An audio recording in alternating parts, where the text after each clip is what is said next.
Dr. Emily Roberts stared at the blinking light on her computer screen, her heart beating faster with each pulse. After 15 years at NASA, she had always hoped to be the first to spot signs of alien life. Now that it had happened, fear replaced excitement. "This can't be right," she whispered, pushing her red hair back from her face. The signal was too clear, too perfect. Natural radio waves never looked like this. Within an hour, every major observatory on Earth picked up the same signal. Within 3 hours, Colonel David Mason of the UN Space Defense Force stood in the White House Situation Room, watching as the first message was decoded. "Danger. See he shieltier. They are coming."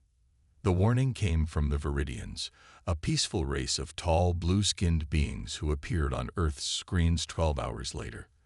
Their ambassador, a creature named Solvan, spoke perfect English through their translation technology. "Your world has been marked," Solvan said, his large silver eyes reflecting genuine concern. "The Nexus Empire approaches. They consume worlds, enslave populations, and destroy those who resist. You have perhaps 2 of your Earth months to prepare." Colonel Mason leaned forward in his chair. "Why warn us? Why not help us fight?" Solvan's image flickered. "We once fought them. Now our world is dust, and we survive only as refugees among the stars. We warn others when we can. It is all we have left." For the next 6 weeks, Earth prepared. Countries forgot their old fights and worked together, building defenses and training soldiers. They moved factories underground, stored food, and created emergency bunkers. Colonel Mason led the effort to turn the moon into a military base, using every rocket available to transport weapons and supplies. Dr. Roberts worked with a team studying Viridian data, trying to understand Nexus technology. "They're not invincible," she told Mason during a late-night meeting. "Their ships use a type of energy we've never seen before, but everything has a weakness. We just need time to find it." They didn't get that time. The Nexus Empire arrived early, their ships darkening Earth's skies like a swarm of metal locusts. Their vessels were black and angular, shaped like arrowheads aimed at Earth's heart. The largest ship, nearly the size of Manhattan, positioned itself over the Atlantic Ocean. Their message was simple: surrender and serve, or face extinction. Earth's leaders sent back an equally simple reply: we choose freedom. The first attack hit military bases worldwide. Beams of purple energy cut through Earth's best defenses like paper. The moon base managed one good shot, destroying a smaller Nexus ship before being silenced forever. Colonel Mason watched from an underground command center as cities burned. "Status report," he shouted over the chaos of emergency alerts. "We've lost contact with Europe and most of Asia," his communications officer replied. "Australia reports heavy damage. South America is under direct attack. Our missiles aren't even scratching their shields." Dr. Roberts burst into the command center, clutching a tablet. "The Viridians," she gasped. "I found more of their data. This isn't the first time they've done this. The Nexus, they let the Viridians warn other species. It's part of their game. They enjoy watching worlds try to prepare, only to fail." Mason's face hardened. "Then we'll have to disappoint them. Send the order. Protocol Omega. All surviving forces retreat to the underground facilities. All civilian bunkers sealed. We're switching to survival mode." As the orders went out, they watched the screens showing their world transform. Great cities, monuments built over thousands of years, reduced to ash in minutes. But unlike other worlds, Earth had prepared differently. While the Nexus rained death from above, millions of humans retreated into prepared shelters deep underground or hidden in mountains. As Dr. Roberts followed Colonel Mason deeper into the facility, she looked at the children being hurried past them to the lower levels. "What do we do now?" she asked. Mason checked his tablet, watching as more underground bases reported their status. Nearly 60% of their planned evacuation had succeeded, far more than they'd dared hope for. He smiled grimly. Now, now we do what humans do best. We adapt. We survive. And then, when they least expect it, we fight back.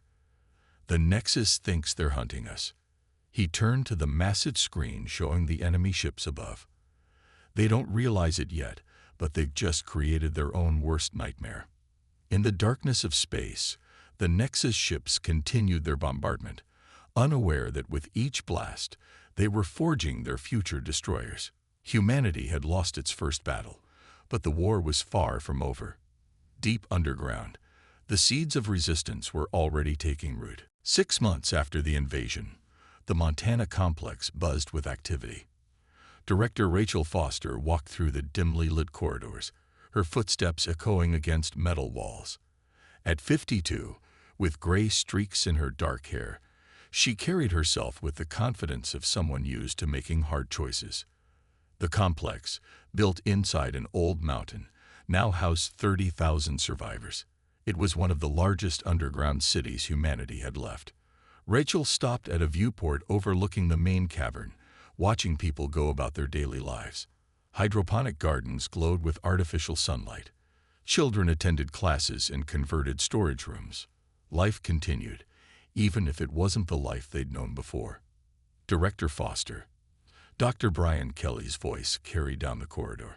The weapons researcher jogged toward her, his glasses slightly crooked on his face. "You need to see this. We've found something."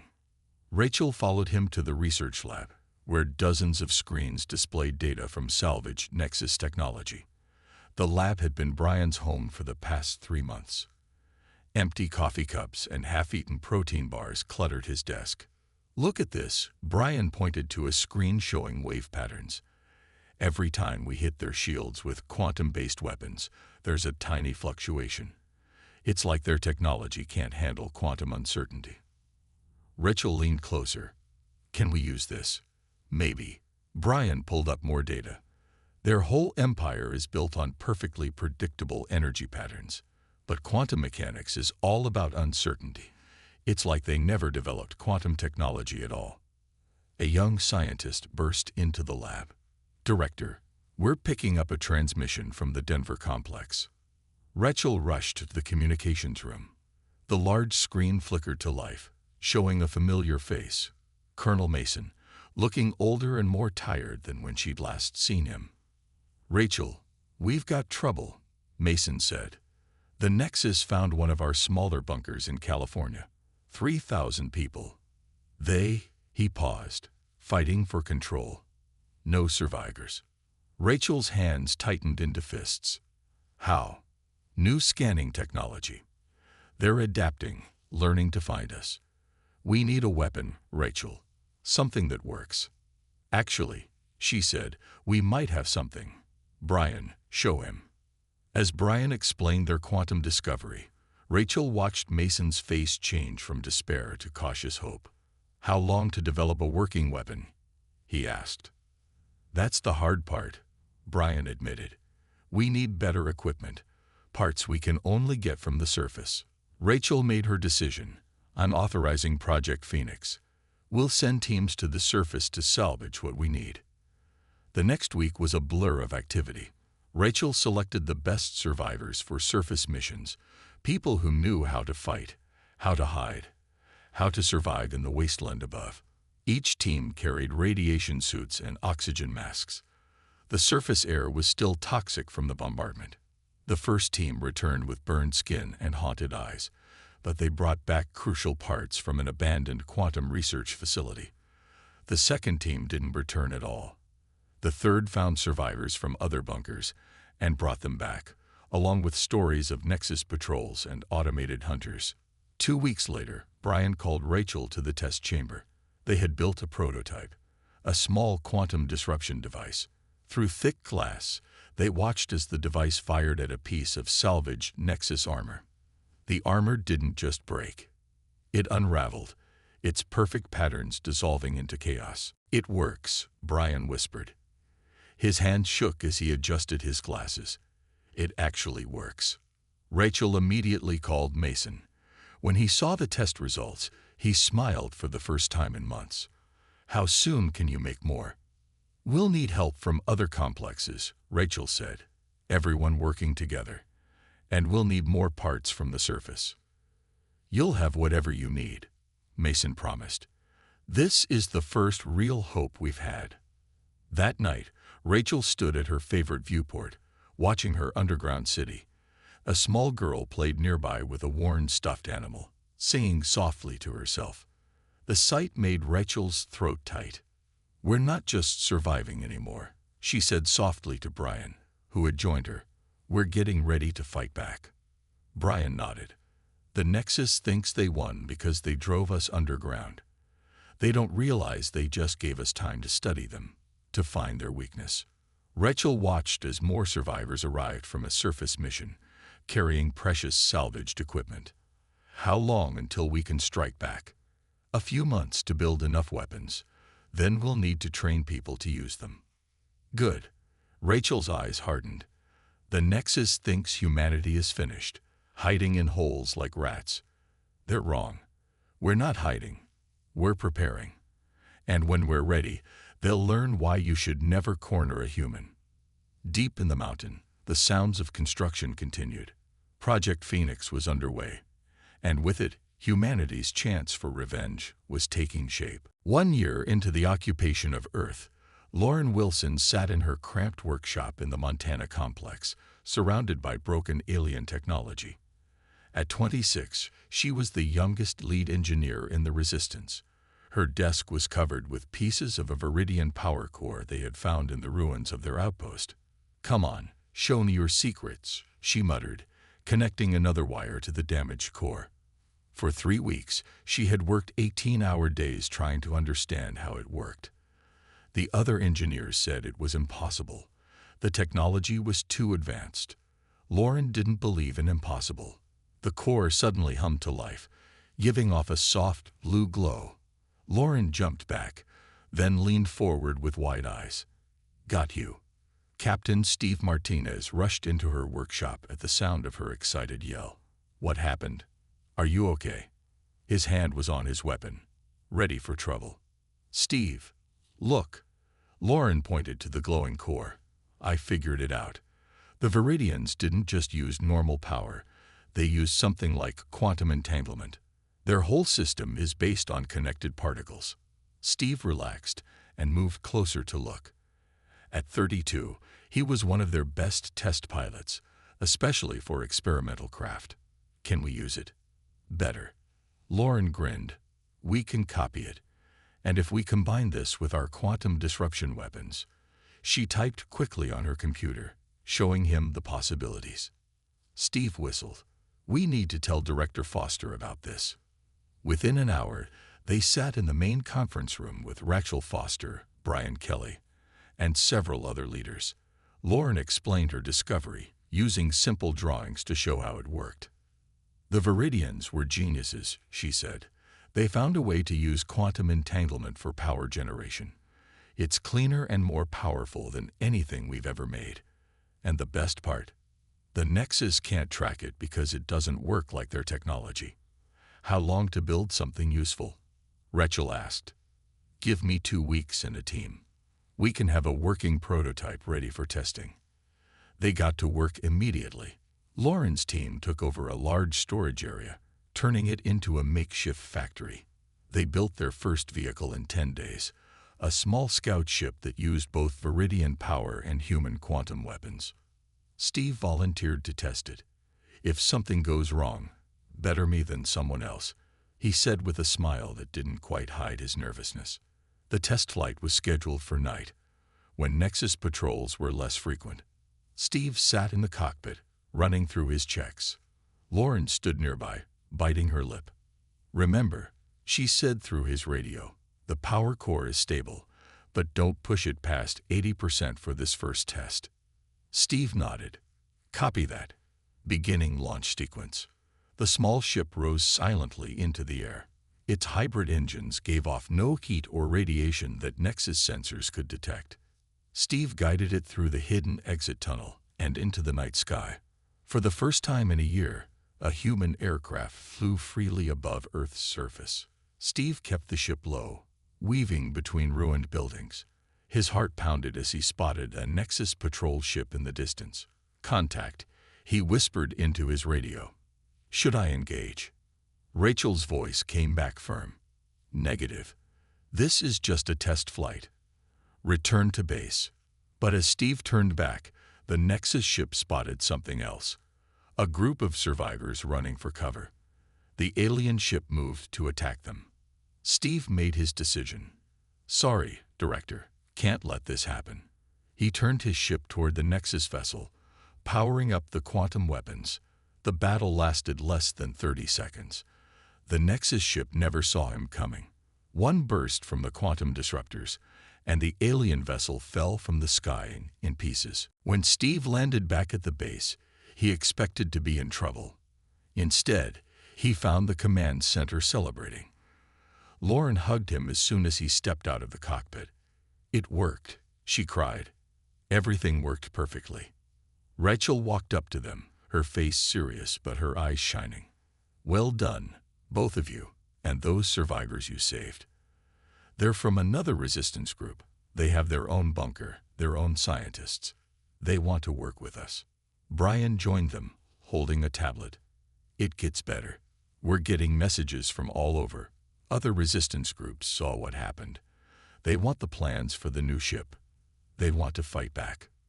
Lauren looked at the small scout ship, then at the celebrating people around her. "This is it, isn't it? The real beginning of our fight back." Rachel nodded. "The Nexus thought they finished us when they drove us underground. Instead, they gave us time to learn, to prepare, to become stronger." She turned to address the growing crowd. "Today, we proved we can hurt them. Tomorrow, we start teaching others how to do the same. The spark of resistance is about to become a fire." In the darkness above, more Nexus ships patrolled, unaware that their time of easy dominance was coming to an end. Humanity had found its teeth and was ready to bite back. 2 years after the invasion, Commander Ashley Parker stood on the bridge of the Avenger, Earth's first full-sized warship built with hybrid technology. Through the view screen, she watched Earth's ruined surface pass below. At 38, she had transformed from a simple Navy captain into humanity's most successful space fleet commander. "Multiple contacts," her radar officer called out. 3 Nexus patrol ships approaching from the north. Ashley smiled. "Perfect. Dr. Chen, are the new weapons ready?" Dr. Robert Chen nodded from his station. The quantum weapons expert had spent months improving their technology. "The enhanced disruption cannons are at full power. They'll never know what hit them." "All crews to battle stations," Ashley ordered. "Let's show them what humanity can do." The battle that followed lasted barely 5 minutes. The Nexus ships, confident in their superior technology, flew straight toward the Avenger. They didn't expect the quantum disruption beams that tore through their shields like paper. They didn't expect the speed and maneuverability of the human ship. Most of all, they didn't expect to lose. 3 direct hits, 3 enemy ships destroyed. The weapons officer reported, "No damage to our systems." Ashley was about to order their return to base when a new signal caught their attention. It wasn't Nexus. It wasn't human either. "Unknown ship decloaking to our right," the radar officer announced. They're hailing us. On screen," Ashley ordered, tensing for another fight. The image that appeared showed an alien bridge crew, but not Nexus.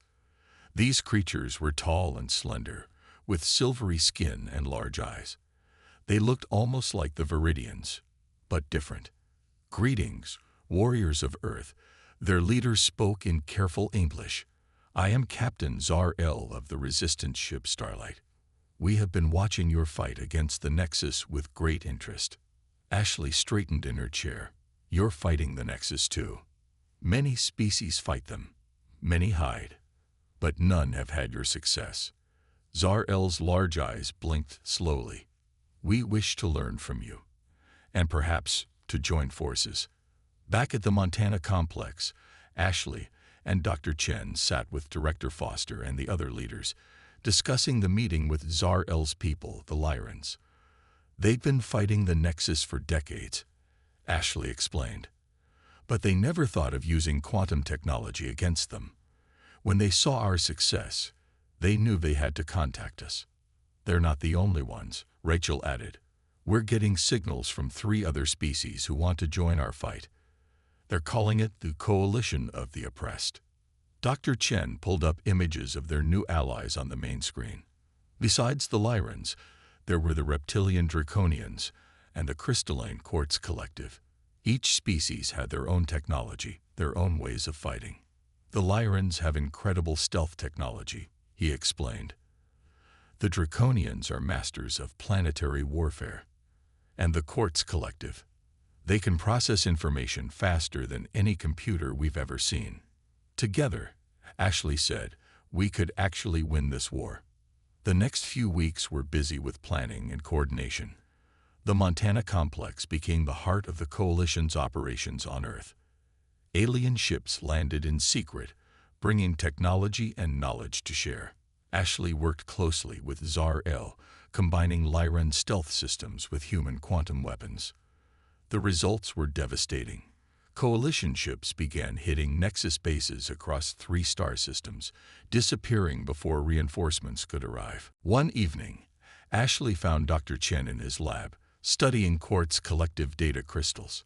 How's the integration going? She asked. Better than we hoped, he replied. Their processing power lets us target quantum disruption beams with perfect accuracy. We're not just fighting back anymore, we're winning. A young officer burst into the lab. Commander, Director Foster needs you both in the command center immediately. They rushed to find Rachel standing before a large screen filled with tactical data. We just got word from our Draconian allies, she said. The Nexus is pulling ships from across their empire to defend their core systems. They're scared. Ashley studied the data, barely able to believe what she was seeing. They're running away, she realized. For the first time in their history, the Nexus Empire is retreating. Not running, Rachel corrected with a fierce smile. Concentrating their forces. They know they're in real danger now. This is our chance to hit them where it really hurts. Dr. Chen looked at the maps showing Nexus fleet movements. We could cut off their supply lines, isolate their battle groups. Better, Ashley said. We can free every world they've enslaved. The Nexus thought they were the strongest force in the galaxy. They're about to learn they're not even close. As they planned their next moves, more signals arrived from other resistance groups and enslaved species. The tide wasn't just turning, it was becoming a flood. And humanity was leading the charge. 3 years into the war, Admiral John Cooper stood on the bridge of the Earth flagship Freedom, watching his fleet prepare for battle. 50 ships surrounded him, human vessels mixed with those of their alien allies. Each one carried advanced quantum weapons that could tear through Nexus defenses. All ships report ready, Admiral, his communications officer said. The Lyran stealth systems are active. John nodded, his gray eyes fixed on the target ahead. A massive Nexus space station that controlled an entire sector. Send the signal. Operation Thunderstrike begins now. On the planet below, Major Diana Wright led her Special Forces team through the alien city's shadows. Her team included humans, Draconians, and Lyrans, each chosen for their special skills. They moved silently toward the Nexus Command Center. Remember, Diana whispered into her comm, we need to shut down their defenses before the fleet attacks. Timing is everything. She watched a tall Draconian soldier named Kex plant quantum charges on the power generators. A Lyran scout named Tia used her species' natural stealth abilities to slip past guard patrols. Charges set, Kex reported. Ready on your mark. Diana checked her watch. 3, 2, 1, mark. The charges exploded silently, releasing quantum disruption waves that shattered the Nexus technology. Above, Admiral Cooper saw the station's shields flicker and die. All ships, attack pattern Delta, he ordered. Show them what the Coalition can do. The battle that followed was unlike anything the Nexus had ever faced. Coalition ships appeared from nowhere, their quantum weapons cutting through the enemy's best defenses. On the ground, Diana's team fought their way through confused Nexus soldiers who couldn't understand why their weapons were failing. Admiral, his tactical officer, called out. 3 Nexus battleships just dropped out of faster-than-light travel. John smiled. Right on schedule. Major Wright, are you in position? Yes, sir. Diana's voice came through clearly. We've reached their central computer. This was the real mission. While the battle raged as a distraction, Diana's team had a more important job. A human computer expert named Ryan began downloading data from the Nexus systems. Sir, you need to see this, Ryan said excitedly. Their whole empire, it's built like a pyramid. Every ship, every soldier, every weapon is controlled from the top. If we can hit their central command, we can shut down everything, Diana finished. Admiral, are you getting this? In space, John studied the data flowing to his ship. Send it to all coalition forces, he ordered. This is what we've been looking for, their weakness. The Nexus had built their empire on perfect control and order. Every unit followed commands from above without question. But this meant that without those commands, they couldn't act on their own. Major Wright, John called, get your team out of there. We're ending this battle now. Diana led her forces back to their hidden ships while the fleet above launched its final attack.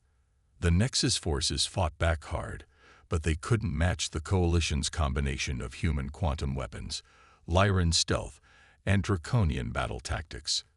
When it was over, the sector's entire Nexus command structure lay in ruins. Without orders from above, their remaining forces simply stopped fighting. Back on the Freedom, John met with Diana and the other team leaders. This victory is bigger than just one battle, he explained. We now know how to beat them permanently. Diana nodded.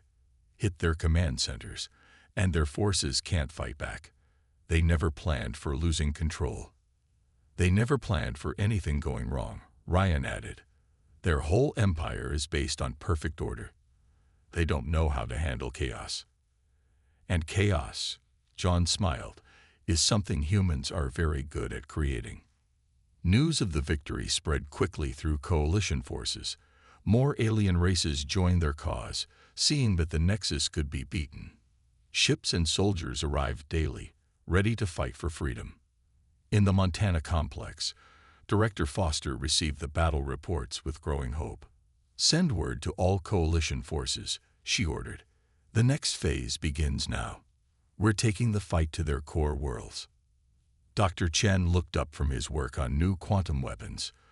The Nexus thought they were invincible because they had perfect order and control. But that's their biggest weakness. Exactly, Rachel agreed. They built an empire that can only work if everything goes according to plan. And humanity. She smiled. Humanity specializes in making sure things don't go according to plan. As coalition forces prepared for their next attacks, the Nexus Empire faced something they had never experienced before. Fear. For the first time in their history, they weren't the strongest power in the galaxy. The hunters had become the hunted, and humanity was leading the hunt. General Mark Sullivan walked through the ruins of a fallen Nexus city, his boots crunching on broken metal and glass. At 60, he was the oldest active commander in the coalition forces, and now the supreme commander of their combined armies. Another victory, sir, his aide reported, handing him a tablet. That makes 7 major Nexus worlds freed in the past month. Mark nodded, watching as former slave species emerged from underground bunkers. Medical teams rushed to help them, while coalition soldiers secured the area. Humans worked alongside draconians, Lyrans, and dozens of other alien species. Get Dr. Amy Patterson down here, he ordered. I want her to see this. Amy arrived within the hour. The AI warfare expert had created the systems that let coalition forces coordinate their attacks across multiple star systems. At 45, her brown hair was streaked with white from years of stress, but her eyes were bright with excitement. The pattern recognition is working perfectly, she said, showing marker data. Every time we free a world, We learn more about how the Nexus thinks.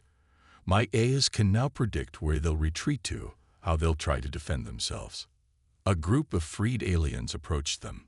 They were Viridians, the same species that had warned Earth about the Nexus invasion.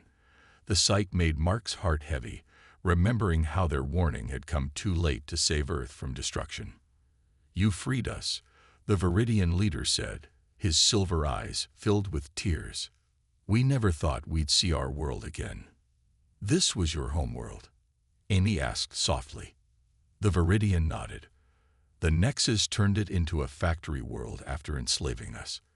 But now," he looked around at the destroyed Nexus buildings, "now we can rebuild." Mark's communicator beeped. "General Sullivan, urgent message from Coalition Command." The message came from Director Foster back on Earth. Her image appeared on his portable holoscreen, looking tired but determined. "Mark, we found it," she said without preamble. "The location of Nexus Prime, their throne world, the heart of their empire." Mark's breath caught. They had been searching for this for months. "Are you sure?" "Completely. Dr. Chen analyzed the data from our last 3 victories. Every command signal leads back to one place. It's hidden behind a maze of black holes and quantum storms. But we can reach it." "What's the catch?" Mark asked, knowing there had to be one. "They're gathering everything they have left to defend it. Every ship, every soldier, every weapon. This will be the biggest battle we've ever fought." Amy studied the data streaming across her tablet. "The defenses are incredible. Multiple shield layers, automated defense platforms, gravity weapons. But we can break them," Mark said firmly.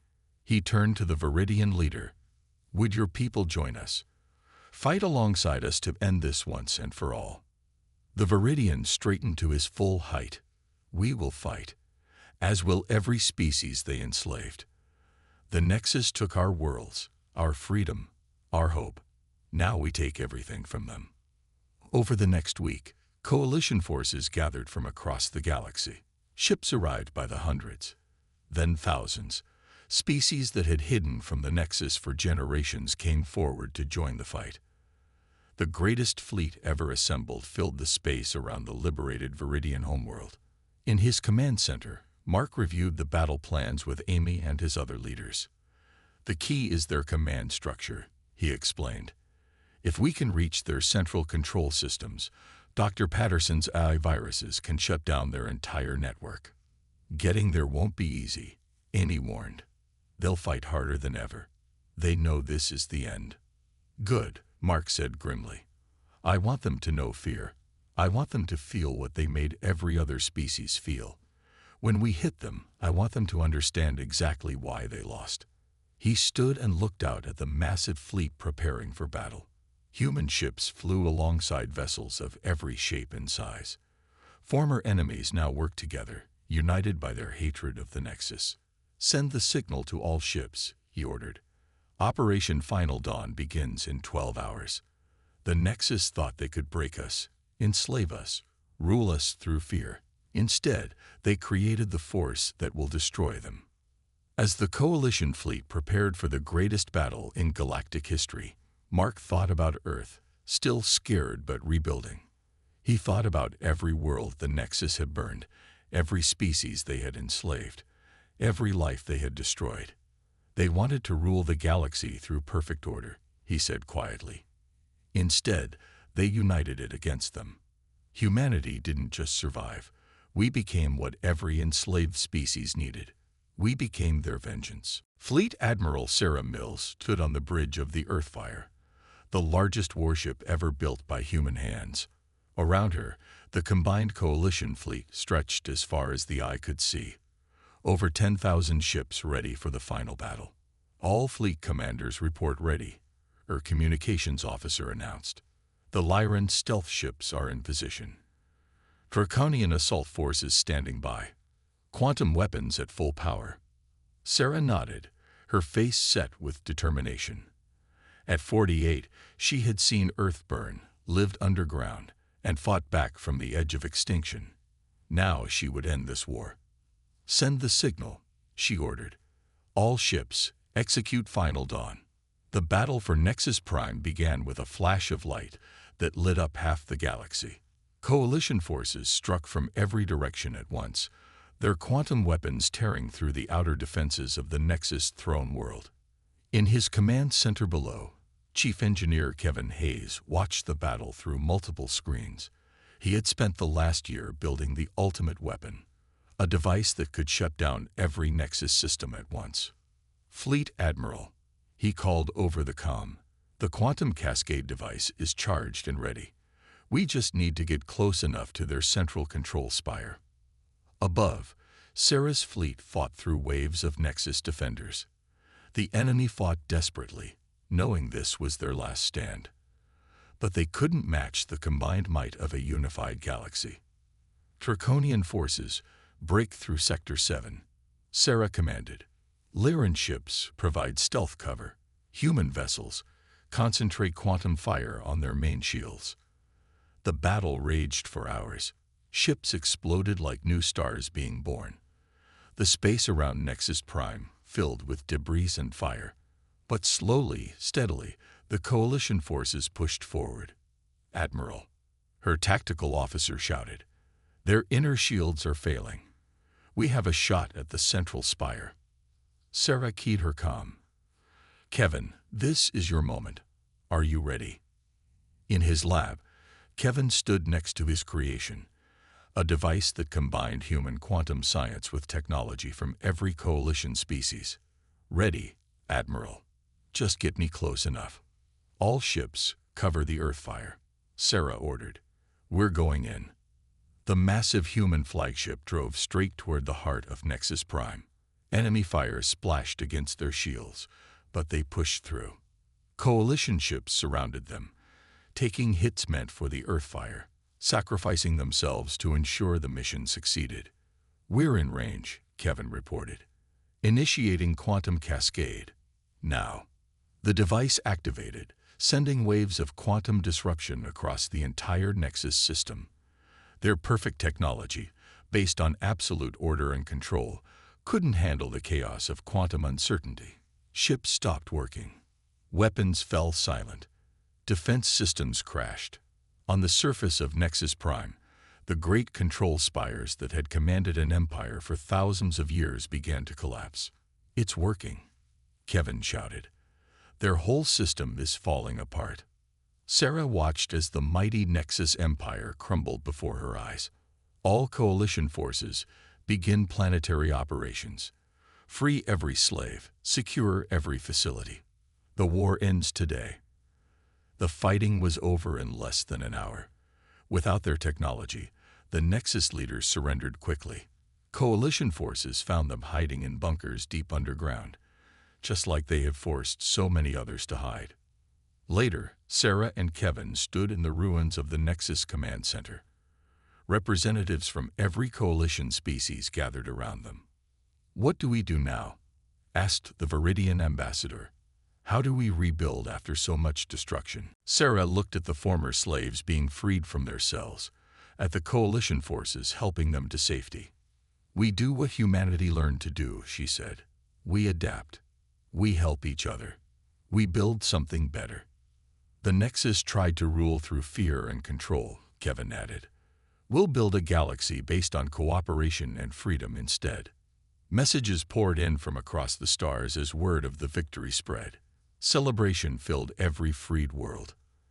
On Earth, Director Foster and the other leaders emerged from their underground bases for the last time, looking up at a sky no longer filled with enemy ships. In the end, it wasn't just humanity's weapons that won the war. It was their spirit, their refusal to give up, their ability to unite others, their determination to fight back no matter the odds. The Nexus had tried to break humanity, but instead created something they never expected, a force that would unite the galaxy and bring their empire crashing down. From the ashes of Earth's defeat, humanity had risen to become not just survivors, but saviors. As Sarah looked out at the stars, now free for the first time in centuries, she smiled. They thought they could break us, she said quietly. Instead, they made us stronger than we ever dreamed possible. The age of the Nexus was over. The age of unity and freedom had begun.